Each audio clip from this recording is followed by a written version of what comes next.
Hello friends, स्वागत है आप सभी लोग का हमारे चैनल एग्जाम्स क्रैकर्स में। फ्रेंड्स, आज हम लोग आधुनिक भारत के इतिहास से संबंधित एक और महत्वपूर्ण टॉपिक यहाँ पे डिस्कस करने जा रहे हैं, जिसका नाम है क्रांतिकारी आंदोलन। तो फ्रेंड्स, जितने क्रांतिकारी आंदोलन हुए हैं और जितनी भी संस्थाएँ हैं उससे संबंधित जो भी व्यक्ति हैं, जो भी क्रांतिकारी हैं, उनसे संबंधित जो भी प्रश्न प्रीवियस एग्जाम में पूछे गए हैं उसको हम लोग यहाँ पर डिस्कस करेंगे और साथ ही उसको टेस्ट के थ्रू याद करने की कोशिश करेंगे। तो चलिए स्टार्ट करते हैं आज का वीडियो। और फ्रेंड, उससे पहले अगर हमारा चैनल आपको पसंद आ रहा है तो चैनल को सब्सक्राइब जरूर करिए और साथ ही साथ ज़्यादा से ज़्यादा शेयर करिए, ताकि और अधिक लोग जुड़ के अपनी तैयारियों को बेहतर कर सकें और हमें भी बेहतर वीडियो बनाने का मोटिवेशन मिल सके। तो चलिए देखते हैं आज का पहला प्रश्न। तो फ्रेंड, आज का जो पहला प्रश्न है, क्रांतिकारियों के एक गुप्त समाज अभिनव भारत का गठन किया गया था। ठीक है फ्रेंड्स, तो अभिनव भारत इम्पॉर्टेंट है फ्रेंड, अक्सर एग्जाम में पूछ लिया जाता है।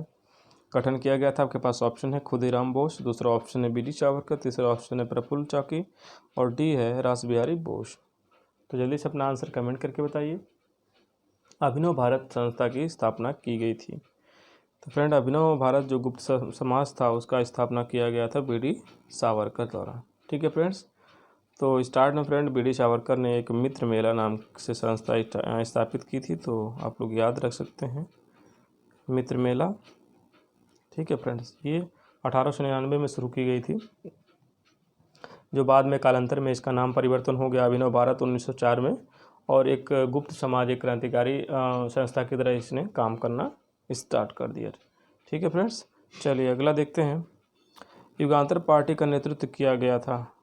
ठीक है फ्रेंड्स, युगांतर पार्टी का नाम किससे जुड़ा है? आपके पास ऑप्शन है जतेंद्र नाथ मुखर्जी, बी ऑप्शन है सत्येंद्र नाथ सन्याल, सी ऑप्शन है खुदीराम बोस और डी ऑप्शन है रास बिहारी बोस। तो जल्दी से अपना आंसर कमेंट करके बताइए, इसका सही आंसर क्या होगा। युगांतर पार्टी का नेतृत्व किसने किया था? तो युगांतर पार्टी फ्रेंड एक क्रांतिकारी पार्टी थी। इसका नेतृत्व जो है कि जतेंद्र नाथ मुखर्जी ने किया था, और इनका एक उपनाम भी था, आप लोग ध्यान में रखिएगा, बाघा जतिन। बाघा जतिन किसे कहा जाता है? तो फ्रेंड ये है जतिन नाथ मुखर्जी, जो युगांतर पार्टी का से संबंधित थे और उसका नेतृत्व भी किया था, जो क्रांतिकारी गतिविधियों में शामिल थी और सहयोग किया था इसने। अगला है, वह कौन थे जिन्होंने अनुशीलन समिति की स्थापना की थी? ठीक है फ्रेंड, बताना है आपको अनुशीलन समिति की स्थापना करने वाले कौन थे। आपके पास ऑप्शन है वारिंद्र घोष, दूसरा ऑप्शन है पी मित्रा, तीसरा ऑप्शन नरेंद्र गोसाई, डी ऑप्शन है बी डी सावरकर। तो जल्दी से अपना आंसर कमेंट करके बताइए इसका सही आंसर। तो आपको बताना है, आपके पास ऑप्शन है वारिंद्र घोष, दूसरा ऑप्शन है पी मित्रा, तीसरा नरेंद्र गोसाई, डी है बी डी सावरकर। तो जल्दी से अपना आंसर कमेंट करके बताइए। अनुशीलन समिति फ्रेंड ये भी इम्पोर्टेंट है, ये भी संस्था क्रांतिकारी संस्था थी, ये भी कई बार एग्जाम में पूछी गई है और पूछी भी जाती है अक्सर। तो इसका सही आंसर होगा फ्रेंड पी मित्रा। ठीक है फ्रेंड्स, तो पी मित्रा थे, इन्होंने अनुशीलन समिति की स्थापना 1907 में किया था। पी मित्रा, प्रमथ मित्रा इनका फुल नेम है फ्रेंड। इन्होंने जो है कि 1907 में अनुशीलन समिति की स्थापना की थी। ठीक है, जो बाद में 1908 में उसको जो है कि वारिंद्र घोष और जो है कि जतेंद्र नाथ ने उसको आगे बढ़ाया। तो इसको आप लोग ध्यान में रखिएगा। अगला है, मुजफ्फरपुर बम कांड 1908 का संबंध इनमें से किसके साथ? आपके पास ऑप्शन है अजीत सिंह, दूसरा ऑप्शन है प्रफुल्ल चाकी, तीसरा ऑप्शन है बी डी सावरकर, चौथा ऑप्शन है विपिन चंद्र पाल। तो जल्दी से अपना आंसर कमेंट करके बताइए। मुजफ्फरपुर बम कांड से संबंधित व्यक्ति हैं। तो फ्रेंड, मुजफ्फरपुर जो बम कांड से संबंधित व्यक्ति ऑप्शन में है वो है प्रफुल्ल चाकी। ठीक है फ्रेंड, और साथ में इनके एक और सहयोगी थे खुदीराम बोस। खुदीराम बोस और प्रफुल्ल चाकी ने किंग्सफोर्ड जो जा रहा था अपने गाड़ी से, और उसके ऊपर बम फेंका गया था, एक बम कांड था, हत्या का प्रयास किया गया था। कभी कभी फ्रेंड ये सन भी पूछ लिया जाता है, तो आप लोग इसको याद रखिएगा। 1908 में मुजफ्फरपुर बम कांड हुआ था। प्रफुल्ल चाकी और खुदीराम बोस जो इसमें गिरफ्तार किए गए थे, और खुदीराम बोस को इसमें फांसी दी गई थी और प्रफुल्ल चाकी ने आत्महत्या कर ली थी। तो इसको आप लोग याद रखिएगा। अगला है, किस वर्ष हिंदुस्तान रिपब्लिक एसोसिएशन की स्थापना कानपुर में हुई? ठीक है फ्रेंड, आपके पास ऑप्शन है 1920, दूसरा ऑप्शन 1924, तीसरा ऑप्शन 1928, चौथा ऑप्शन है 1930। तो जल्दी से अपना आंसर कमेंट करके बताइए इसका सही आंसर क्या होगा। तो फ्रेंड इसका जो सही आंसर होगा वो होगा 1924। आपको ध्यान रखना है HRA हिंदुस्तान रिपब्लिक एसोसिएशन की स्थापना 1924 में की गई थी और वो भी कहाँ पे हुई थी, कानपुर में। और इसके संस्थापक कहा जाए फ्रेंड तो संस्थापक थे सचिंद्र सान्याल। ठीक है, सचिंद्र सान्याल थे।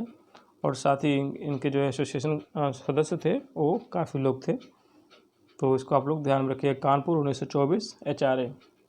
अगला है निम्न में से कौन हिंदुस्तान रिपब्लिक एसोसिएशन का सदस्य नहीं था।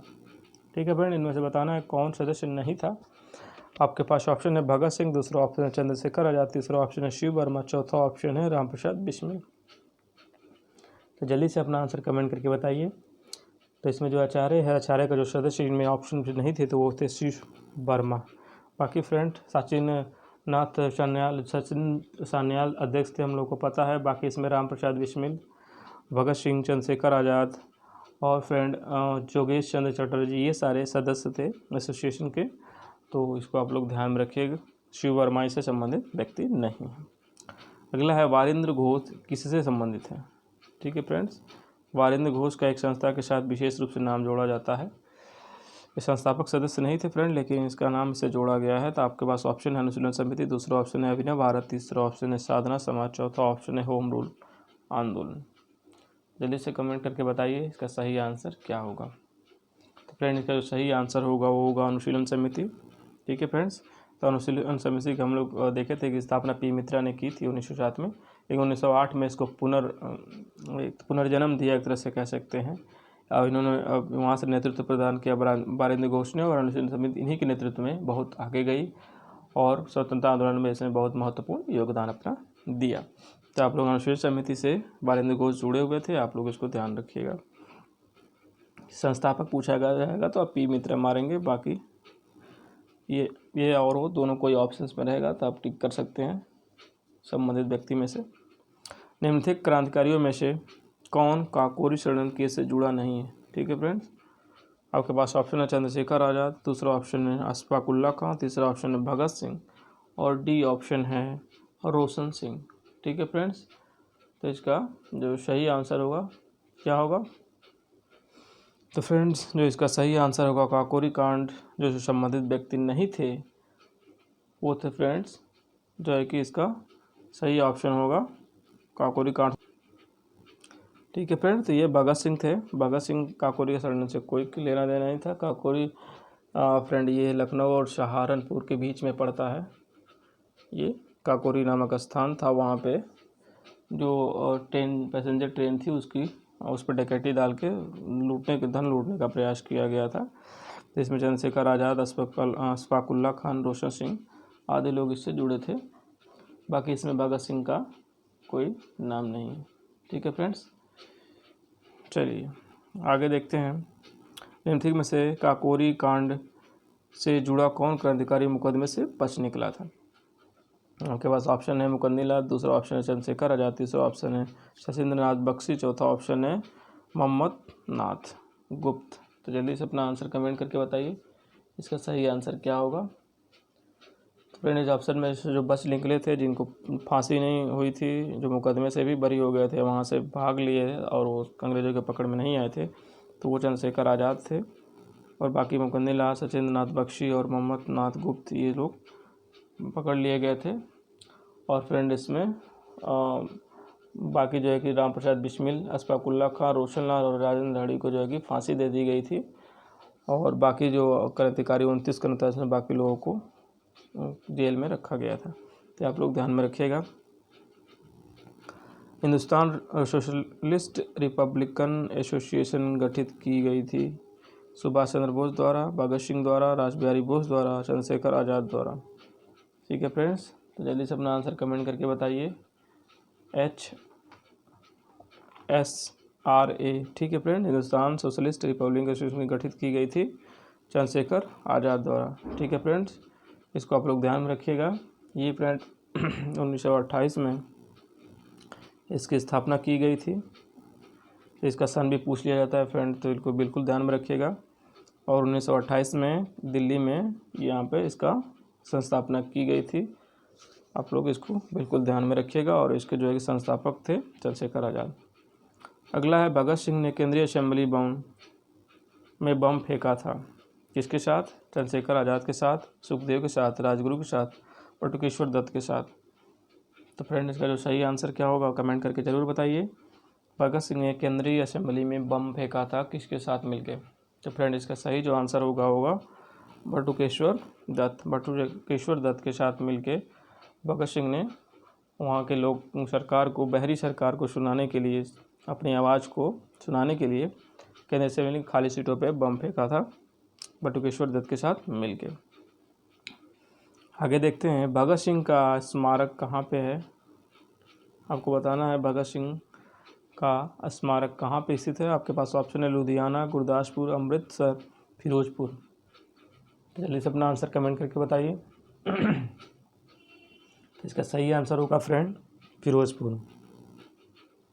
भगत सिंह का स्मारक कहाँ पे है फ्रेंड? तो ये है फिरोजपुर पंजाब में है। अगला देखते हैं वर्ष 1928 में हिंदुस्तान सोशलिस्ट रिपब्लिक एसोसिएशन की स्थापना कहाँ की गई थी? 1928 आपको याद रखना है फ्रेंड। और हिंदुस्तान रिपब्लिक एसोसिएशन 1924 में हुई थी, वो कानपुर में हुई थी। और 1928 में जो HSRA की स्थापना हुई थी, जिसने चंद्रशेखर आज़ाद ने स्थापना की थी, उसका जो है कि मुख्यालय कहाँ था? तो फ्रेंड वो था दिल्ली में इसकी स्थापना की गई थी। अगला है लाहौर षड्यंत्र कांड में निम्नलिखित में से किस क्रांतिकारी को फांसी नहीं हुई? ठीक है फ्रेंड्स। तो आपके पास ऑप्शन है सरदार भगत सिंह, दूसरा ऑप्शन है सुखदेव, तीसरा ऑप्शन है बटुकेश्वर दत्त, डी राजगुरु। ठीक है फ्रेंड्स। तो जल्दी से अपना आंसर कमेंट करके बताइए इसका सही आंसर क्या होगा। तो फ्रेंड इसका सही आंसर जो होगा वो होगा बटुकेश्वर दत्त। बटुकेश्वर दत्त को आजीवन कारावास मिला था फ्रेंड। इनको भेज दिया गया था, सेलुलर जेल भेज दिया गया था, काली पानी का सज़ा देकर अंडमान इनको भेज दिया गया था। बाकी सरदार भगत सिंह, सुखदेव सिंह और राजगुरु को 23 मार्च 1931 में फांसी दे दी गई थी लाहौर षड्यंत्र कांड में। ठीक है फ्रेंड्स। चलिए अगला देखते हैं नीति में से किसने प्रसिद्ध चटगांव शस्त्रागार धावा आयोजित किया था? ठीक है फ्रेंड। चटगांव शस्त्रागार पर धावा अटैक किया गया था किसके द्वारा और लीडरशिप किसकी थी उसमें? तो आपके पास ऑप्शन है लक्ष्मी सहगल, दूसरा ऑप्शन है सूर्यसेन, तीसरा है राजगुरु, चौथा ऑप्शन है शौकत अली। ठीक है फ्रेंड्स। तो इसका सही आंसर क्या होगा? चटगांव जो बांग्लादेश में अभी है, तो उसमें भारत का हिस्सा था। तो चटगांव फ्रेंड जो है कि जो आर्मी जो वहाँ पे शस्त्रागार था उस पर जो है कि धावा बोला गया था सूर्यसेन के नेतृत्व में। वहाँ पे लूटपाट हुई थी और काफ़ी जो है कि वहाँ पे शस्त्र लूटा गया था क्रांतिकारियों के द्वारा और बहुत ज़बरदस्त झड़प भी हुई थी, जिसमें जो है कि कुछ क्रांतिकारी और बहुत सारे अंग्रेज सैनिक मारे गए थे। आगे देखते हैं स्वतंत्र संग्राम के दौरान संग्राम के सबसे कम आयु के शहीद थे, आपको बताना है। आपके पास ऑप्शन है सुखदेव, दूसरा है खुदीराम बोस, तीसरा है फ्रेंड जो है अशफाक उल्ला खां, चौथा है हेमू कालनी। तो जल्दी से अपना आंसर कमेंट करके बताइए इसका सही आंसर क्या होगा। फ्रेंड इसका जो सही आंसर होगा वो होगा खुदीराम बोस। खुदीराम बोस सबसे कम आयु के पूरे स्वतंत्रता संग्राम के कम आयु के व्यक्ति थे जिनको फांसी दी गई थी। तो उनकी एज केवल 19 वर्ष थी, 8 महीने के आसपास एज थी। तो आप लोग इसको बिल्कुल ध्यान में रखिएगा। इंडियन रिपब्लिकन आर्मी की स्थापना की गई थी। इंडियन रिपब्लिकन आर्मी आपके पास ऑप्शन है भगत सिंह, जतिन दास, सूर्यसेन और रासबिहारी। इनमें से किसने इंडियन रिपब्लिकन आर्मी की स्थापना की थी? तो फ्रेंड इसका सही आंसर होगा वो क्या होगा फ्रेंड? सूर्यसेन। ठीक है फ्रेंड। सूर्यसेन वही जो चटगांव शस्त्रागार पर धावा बोला गया था 1930 में, और इन्होंने उससे पहले इंडियन रिपब्लिक आर्मी की स्थापना की थी। इसी आर्मी के सहयोग से उन्होंने उस पर धावा बोला था। चलिए अगला देखते हैं जेल में भूख हड़ताल के दौरान जिस स्वतंत्रता संग्राम सेनानी की मृत्यु हुई वह थे। आपके पास ऑप्शन है बिपिन चंद्र पाल, दूसरा ऑप्शन है अरविंद घोष, तीसरा ऑप्शन है जतिन दास, चौथा ऑप्शन है राम सिंह। तो जल्दी से अपना कमेंट करके आंसर ज़रूर बताइए इसका सही आंसर क्या होगा। सरकारी जो जेल था उसमें भूख हड़ताल जो है कि एक राजनीतिक कैदी का दर्जा प्राप्त करने के लिए जतिन दास ने किया था। ठीक है फ्रेंड्स, ये 64 दिन के भूख हड़ताल के बाद इनकी मृत्यु हो गई। तो इनको आप लोग याद रखिएगा, अक्सर पूछ लिया जाता है एग्जाम में कि जेल में भूख हड़ताल के दौरान किस सेनानी की मृत्यु हो गई थी। तो ये फ्रेंड जतिन दास थे जिन्होंने 64 दिन का भूख हड़ताल रखा था, लेकिन अंग्रेजों ने उनकी बात नहीं मानी। चलिए अगला देखते हैं। किसने कहा था आलोचना और स्वतंत्र चिंतन एक क्रांतिकारी की दो विशेषताएं हैं। आपके पास ऑप्शन है राम प्रसाद बिस्मिल, दूसरा ऑप्शन है चंद्रशेखर आजाद, तीसरा ऑप्शन है भगत सिंह, चौथा ऑप्शन है लाला लाजपत राय। तो जल्दी से अपना आंसर कमेंट करके बताइए ये स्टेटमेंट किसका है। तो फ्रेंड ये स्टेटमेंट है भगत सिंह जी का। भगत सिंह ने ये स्टेटमेंट दिया था एक क्रांतिकारी की विशेषता के बारे में बात करते हुए। अगला है निम्नलिखित में से कौन एक उग्रवादी विचारधारा से संबंधित थे। ठीक है फ्रेंड्स, उग्रवादी विचारधारा मतलब क्रांतिकारी विचारधारा से संबंधित कौन थे। गोपाल कृष्ण गोखले, फिरोज शाह मेहता, बिपिन चंद्र पाल और इनमें से कोई नहीं। तो फ्रेंड्स अपना आंसर कमेंट करके बताइए इसका सही आंसर क्या होगा। क्रांतिकारी विचारधारा से प्रभावित कौन व्यक्ति थे। तो फ्रेंड इसका सही जो आंसर होगा वो होगा बिपिन चंद्र पाल। ठीक है, जो लाल बाल पाल थे उनमें से एक सदस्य थे बिपिन चंद्र पाल। ठीक है फ्रेंड्स, तो ये फ्रेंड्स आज का वीडियो आपको कैसा लगा कमेंट करके ज़रूर बताइए। और पीडीएफ के लिए फ्रेंड हमारे टेलीग्राम चैनल को ज़रूर ज्वाइन करिए, तो वहाँ पे सारे वीडियोज़ की पीडीएफ अवेलेबल है। फ्रेंड मिलते हैं नेक्स्ट वीडियो में। Thank you friends.